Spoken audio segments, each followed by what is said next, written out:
Him now, him now, him now, him now, him now, him now. Hello there. Welcome back to the Smallville Retrospective. I'm Scotty. You're not. We're on season 7, episode 7, entitled Wrath. Yes, this is see, this is an interesting episode. Because it starts off as if it's like an episode from the early season, like 1 or 2. And then, because the plot is basically a reused plot. Somebody gets struck by lightning and gets Clark's powers. But I almost like the way they do the power transfer in this one. Because I never liked it before. And it's like, this time it's like, this is, I think, to a better use of the plot development, character development, and all that stuff that we have going forward. It works. Whereas in season 1, oops, I had a blade nose. Whereas in season 1, when it happened, it was a March of the Week type situation.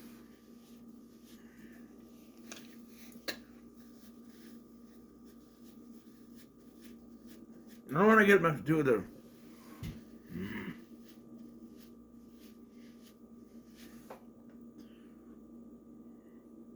Is that good? Nothing's coming off, so maybe I'm just seeing things, but I have my nose.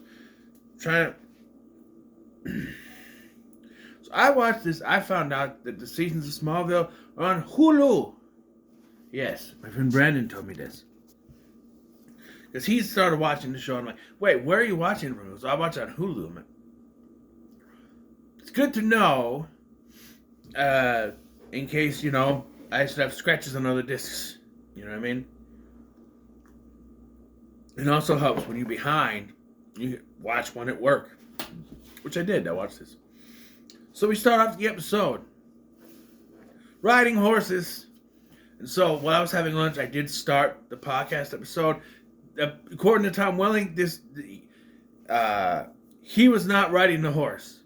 Close-ups, sure. But like, when you sit at the wide shot, and I could tell because I'm watching on a phone in HD, and I'm like, that's not him. There's not. They're riding horse, to this music. It's awkward, but it's the show. They're happy before everything kind of goes to the shitter.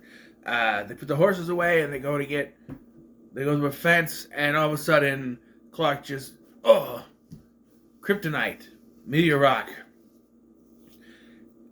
And they're back at the Kent farm. They're within the boundaries of the Kent farm.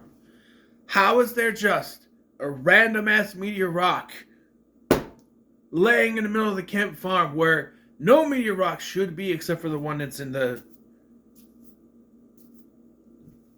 thing, the lead case, the Lex game? Why is that there? It makes no sense that meteor rock is there other than to push forward the plot. Why is on the Kent farm of all places there should not be a random ass meteor rock just laying there? That's not the last confusing thing in this episode. We'll get there. So a lightning storm has started. Just a lightning storm. We don't get no rain. It's a lightning storm, which I know that happens, but it's odd when it does. Lana goes to throw the meteor rock, and she gets electrocuted, and it transfers some of Clark's powers. They both get electrocuted. So at this point, you're not supposed to know that Clark still has his powers, because Windmill is about to crush him, and she stops it. And then they're like, we both have powers, because we go to credits, somebody save me, and then we come back, and they're both super speeding around. So that's what I like about this transfer, because I never liked with Eric where it's like, it completely transferred his powers. Like, no. And that was for that episode. But now we need to compare and contrast. He needs his powers for this episode, not just, all that. So, they super speed, and they wonder what other things they can do. So they proceed to get busy, have sex, do it. Yes, which causes an earthquake. That is, at first when they show Chloe, I'm like, they feel that all the way from Metropolis. No, she's at the Talon, so she feels it. This is an earthquake. Then she shows up, and it's like, "Are you guys okay?" We're like, "Yeah, we're fine, better than fine." And she's like, "Did you guys not feel the earthquake?" Earthquake. And Clark's like, "I think that was us." How? oh! I thought you guys said you guys couldn't do that. We couldn't. And then Lana proceeds to break the handle off of what I never realized is a weird looking fridge that the Kents have in their kitchen. It is small. Clark is taller than the thing. You're not supposed to be taller than your fridge. It's a tiny little country fridge, I guess. As Lana goes to find a screwdriver, she overhears Chloe having a conversation that Clark needs to keep her in check because she refers to Eric Summers from season 1 and 3. But it says that those with powers and always. Now I get Meteor Rock stuff, but yeah, I think it's more so this is not the same. If Lana had got these powers in season 1, it would be different. This is a woman scorned now, so. Yeah. You see Lex talking to some doctor dude about some particles from Milton Fine's ship that have now turned into goo. This scene also does not make any sense because they say that the meteor rock radiation has turned it to goo, and then it can't go past the meteor rock for some reason. But Milton Fine, which is, this is spoiler alert, this is the beginning of the return of Brainiac. He's not affected by meteor rock. That was just for show. So why is it affecting the goo? When he did that, that was for show. He was not actually affected by the meteor rock. He's not a Kryptonian, so it doesn't affect him. So why is they're showing different writers? They forgot. And so then I was confused because we got to Lana from her unnamed building. Yeah, I realized when I watched the building that should not be named, I should say, that her little outreach program that she's doing I didn't realize that's what it was called. I forgot. And Michael Rosenbaum brought it up. He's like, it's spelled ISIS. I went, oh, yeah, couldn't do that now. Nope. Just like in a few years, you won't be able to say the word ice.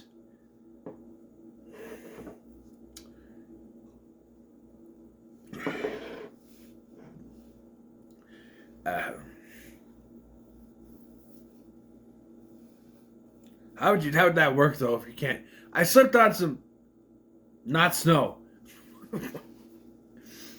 Anyway,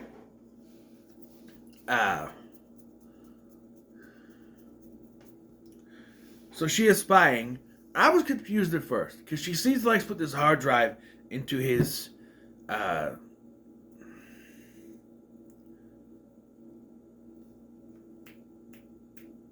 safe. Into his safe. The super speed's there. Lasers that she just rip it off, but she breaks it off. Steals the thing, and I went, isn't the kryptonite thing in there? No, apparently he gave it back to the doctor, and the doctor left with it. I thought it was both in there, but no. She takes this thing, the modem, the hard drive. I couldn't think of the name. She takes the hard drive to Grant Gabriel at the Daily Planet, where Lois is also there, because of course. And she wants to run this. She wants him to run a story. He, of course, refuses. Because if it's not obvious by now, he's obviously in league with one of the Luthors. Which one, we do not know yet. I can't remember clearly either. It's been years since I've watched through these. Like I've said, the later seasons are going to be a little more tough for me to remember stuff. And that rhymed, I didn't mean to. But anywho, because the earlier seasons I watched the most of, I had the DVDs growing up. And so those ones I watched more of. The later ones, I bought them. I watched them once, put them back on the shelf, probably. And I watched them when they're on TV, but that's far between. He refuses to run the story, so she pushes him against the wall and threatens him. Lois tries to intervene, and she throws Lois through the window, crashing her down.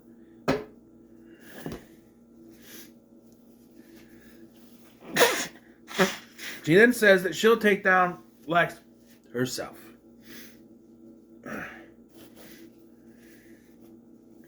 It goes to commercial, and we cut back.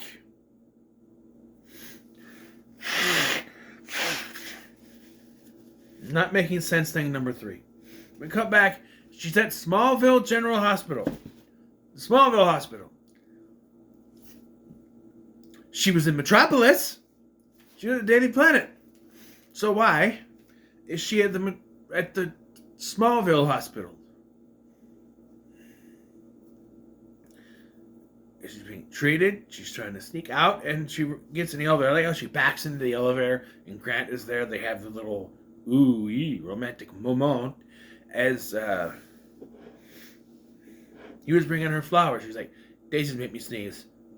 Just say you're allergic. Daisies make me sneeze. Well, it makes you sneeze if you're not allergic to it. It's just a weird way she said, "Daisies make me sneeze," but I appreciate the sentiment. I'm like, wouldn't that mean you're allergic? They have a conversation. She still wants to run the story, but Grant says, no, and then she takes off on him and he checks out her ass. Seriously. We don't see it because the gown in the show doesn't go that far, but we see like a little bump. He's just like, and she's like, trying to cover it up. I mean, we've seen her in a bikini before, so what are you going to do? I also think maybe that wasn't her from behind. Could have been a stunt woman.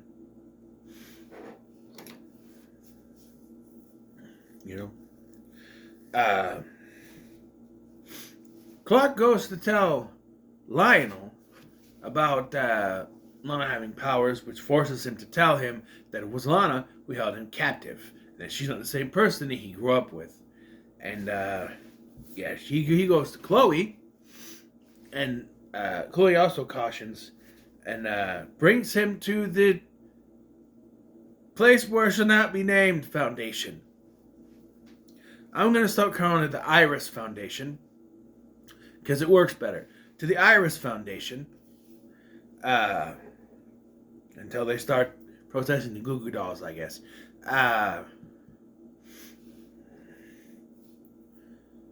Where it seems to be normal, but then Clark uses X-ray vision to find where the hidden cameras are at.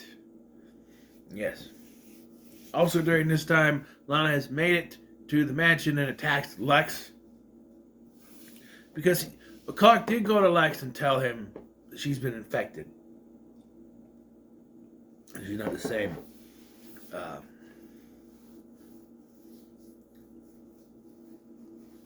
think he does. Is that here? At one point in the episode, they talk. And he blames Lex for turning her that way. But Lex is like, well, Clark, no, that's in the end, isn't it? It's in the end. Never mind. We'll get to that. But, like, he does... Oh, she goes... Oh, after the... That's right. He shows up at the farm looking for her. And that's where he's like... Lex shows up at the farm looking for her. She broke into my safe. Someone pulled my safe off the wall, and the security camera showed Lana leaving. So did she delete the footage of her going in there? Also, she didn't super speed out of there? I don't know. And afterwards, like, she's been infected. Because they gotta blame the meteor rocks. And by this point, 7 seasons in, we could just throw out, they're infected as an excuse. She's been infected. How many times now has Lana been infected? 3? Right? Well, there was I'm talking about the phone message lady, when you use the phones to control her to attack Chloe. And there was one other time that she saw the vision of Chloe was kidnapped, right? And then this one, the three I could think of off the top of my head. But yeah. So she attacks Lex in the mansion and wants to know where the project sign on is. That's where this thing is. She wants the proof. That's the proof.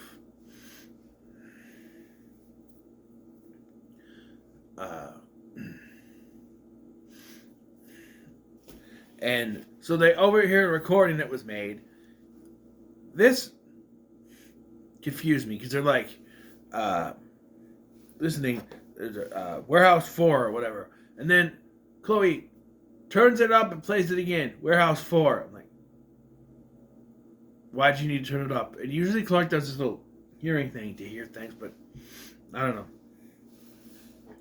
So show up and it turns out he's still tracking aliens, apparently. You told me you quit doing this. I'm trying to be a savior, trying to save the human race or something. Just breaking stuff. Clark shows up, they have a fight. And Lana is affected by kryptonite when the thing is broken and it turns out to be the kryptonite tube that is broken. And we see the black goo move away from it during this fight. It's leaving. It isn't in the lab though. You find out.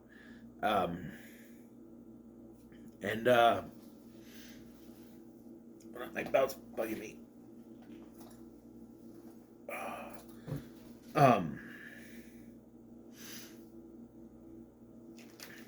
So that because she has Lex, she rips open his shirt, showing his pecs, and she's gonna electrocute him. This is where she's got from. I'm like, okay, this is how she's gonna.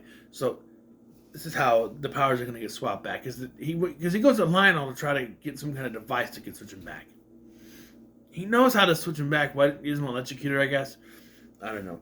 But then they fight. The thing breaks. The goo slithers away, and she's affected by the meteor rock, and they're able to.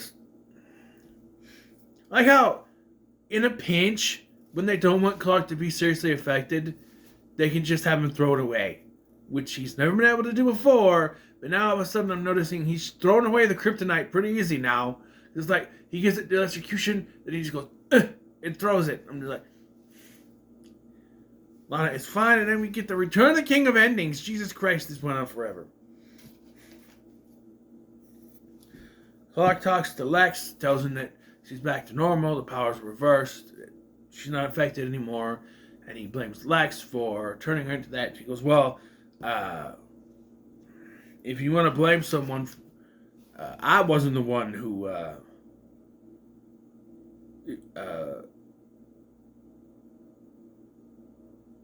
started lying to her in the first place or something, throwing shade at Clark. And Chloe and Lana have a conversation where basically Chloe's like, I don't trust you like I used to anymore. You're not the same person I knew. You're my roommate or whatever. You know? So. And then we have a scene where I thought this should have been the cliffhanger. Back at the lab, they're trying to find a Project Zion thing. I don't know what a goop is. It's right there on the table, and you can see black goop everywhere, but they don't see it, and it comes up this lady's hand. Well, I think it's Elise Levesque. It looks like her. And it, she's the sister-in-law from Ready or Not. She's in the Star Universe. It takes over her body with the black eyes. That should have been the end of the episode. But no, we got to have a talk between Clark and Lana about how things are going to be different now. And I just want to say, there's going to be a whole lot of issues going forward. Because there's a plot point I can't reveal yet. But something happens, and after that's done, it's like Clark and Lana aren't close enough anymore. And it's all because of this plot line. But no, it starts here. She proves she can't be trusted, and then she wonders why he's not close with her anymore. I don't know. Man. And that's what the episode ends. So, yes, I give 4 stars out of 5. He's good. He's a good episode. Character development. Mwah. How about you do character development instead of filler plots? It was character development for Lana. It worked. Who'd have thunk? Right? Yes. He's good. So, what are your thoughts on the episode? Leave me comments below, like, share, subscribe. Thank you for watching. I'm Sky, and I'll see you in the next one.